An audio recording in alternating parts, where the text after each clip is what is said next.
வணக்கம் நண்பர்களே, நீங்கள் பார்த்து கொண்டிருப்பது உங்கள் கௌசிகா ரிவ்யூ. சரி வாங்க வீடியோக்குள்ள போய் என்ன நடக்க போகுது அப்படின்னு சொல்லிட்டு பார்த்தீங்கன்னா, நம்ம மல்லி இருந்து வீட்டை விட்டு போகிறதுக்கான தருணம் வந்துருச்சுங்க.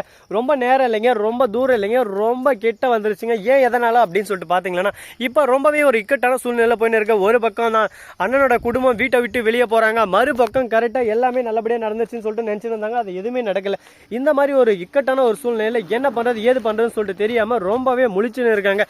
இப்படியெல்லாம் போனாலும் பிரச்சனை இல்லை, வாழ்க்கையில் சாதிக்கிறதுக்கு எப்பவுமே தடைன்னு எதுவுமே இருக்கக்கூடாது, நம்மளே மதிக்காத ஊரில் நம்ம இருக்கக்கூடாதுன்னு சொல்லிட்டு அவங்க அண்ணன் அவங்க அண்ணி எல்லாரும் அசிங்கப்பட்டு அவமானப்பட்டு துக்கப்பட்டு துயரப்பட்டு வேதனைப்பட்டு வெக்கப்பட்டு அந்த இடத்த விட்டு வெளியே வராங்க. அந்த சமயத்தில் நான் இருக்கேன் உங்களுக்கு அப்படின்னு சொல்லிட்டு கை கொடுக்க ஒரு உறவும் வரலைங்க. அந்த சமயத்தில் தான் புரிஞ்சுக்கிறாரு தான் தங்கச்சி பண்ணது தப்பே இல்லை அப்படின்னு சொல்லிட்டு அவருக்கு அப்போதான் புரியுது.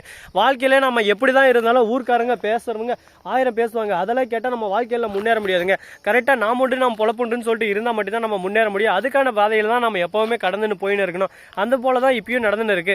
சரி, இப்படி ஒரு பக்கம் நடந்துன்னு இருக்க, மறுபக்கம் என்ன நடக்குன்னு சொல்லிட்டு பார்த்தீங்கன்னா, கரெக்டாக நம்ம கார்த்தி இருக்காது அவர் இருந்து என்ன பண்ணுறாங்க அப்படின்னு சொல்லிட்டு பார்த்தீங்கன்னா, அது யாரான்னு சொல்லிட்டு பார்த்தீங்கன்னா விஜய் தாங்க அப்படி சொல்லிட்டு மாற்றி விஜய் இருந்து நேராக அங்கே வந்துடுறாரு.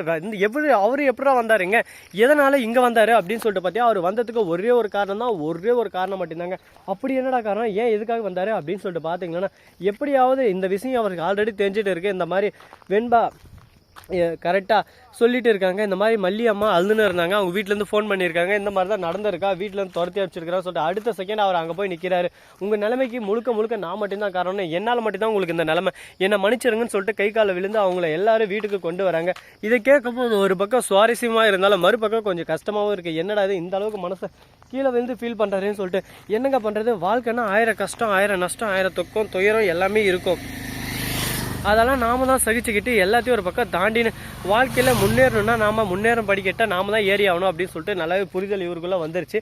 வந்ததோட மட்டும் இல்லாமல் கரெக்டாக அவங்ககிட்ட காலில் விழுந்து கூட்டின்னு வர்றாரு. அவங்களே இருந்து எதுவுமே அழட்டிக்காமல் எந்த ஒரு இதுவும் இல்லாமல் விகுமும் இல்லாமல் அவங்கள ஏற்றுக்கிறாங்க, ஏற்றுன்னு கூடவே வந்துடுறாங்க. அது மட்டும் இல்லாமல் வந்த உடனே மல்லி பார்த்துட்டு ரொம்பவே ஷாக் ஆகிடுறாங்க. அப்புறம் விஜயை தனியாக கூட்டி விஜய்கிட்ட நன்றி சொல்கிறாங்க. நீ எதுக்கு எனக்கு நன்றி சொல்கிற, நீ என் வாழ்க்கையில் என் வாழ்க்கையில் எவ்வளோ பிரகாசம், என் வாழ்க்கையை புத்துணர்ச்சியாக மாற்றி தந்தேன். ஆனால் நான் இது எதுவுமே புரிஞ்சிக்காமல் என்னோட சுயநலத்துக்கு வாசம் தான் உங்ககிட்ட பேசினேன், என்னை மன்னிச்சிரு, நான் தான் உங்ககிட்ட மன்னிப்பு கேட்கணும் அப்படின்னு சொல்லிட்டு மன்னிப்பு கேட்குறாரு. 2 பேரும் மாற்றி ஒரு பக்கம் மன்னிப்பு கேட்டு மன்னிப்பு போராட்டத்திலே போயின்னு இருக்கு. இது ஒரு பக்கம் நல்லா இருந்தாலும் அதே சமயத்தில் இன்னும் நிறைய பிரச்சனையெல்லாம் காத்துன்னு இருக்குங்க. இதெல்லாம் எப்படி முறைப்படி முடிவுக்கு கொண்டு வர போகிறாங்கன்னு சொல்லிட்டு தெரியல, பார்ப்போம். எல்லாம் கண்டிப்பாக முடிவுக்கு வந்துடும் அப்படின்னு சொல்லிட்டு நான் நம்புகிறேன். நீங்கள் நம்புறீங்களான்றத மறக்காமல் கமெண்ட் செக்ஷனில் சொல்லிவிட்டு போங்க.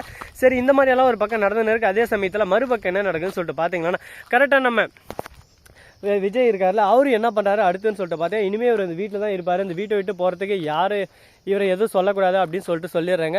ஆனால் நம்ம ரஞ்சித் இருக்காங்களா, அவங்க சும்மா இருப்பாங்களா, தானாடா விட்டாலும் தன் தசையாடும் சொல்லிட்டு சும்மா சொல்லுவாங்க. அவங்க கை கால் பரபரப்பாக இருக்குது. இதனால் நிறைய பிரச்சனையெல்லாம் வரும்போது இதெல்லாம் எப்படி தடுத்து நிறுத்த போகிறாங்க, என்ன பண்ண போகிறாங்கன்னு சொல்லிட்டு தெரியல. பொறுத்து இருந்து பார்ப்போம் என்னென்ன பண்ண போகிறாங்கன்னு சொல்லிட்டு. ஸோ நண்பர்களே, இந்த வீடியோ பிடிச்சிருந்தா லைக் பண்ணுங்கள், கமெண்ட் பண்ணுங்கள், ஷேர் பண்ணுங்கள், டிண்டிங் பெல்லை தட்டி விட்டு போங்க. அப்போ தான் நான் போகிற அடுத்த வீடியோ உங்களுக்கு உடனுக்குடன் நோட்டிஃபிகேஷன்லாம் வந்து கொண்டே இருக்கும். மிக்க நன்றி, தேங்க்ஸ் ஃபார் வாட்சிங், டாடா, see you, நன்றி, வணக்கம், வந்தனம், வருக தருக. மிக்க நன்றி, தேங்க்ஸ் ஃபார் வாட்சிங், நன்றி, வந்தனம், வருக தருக.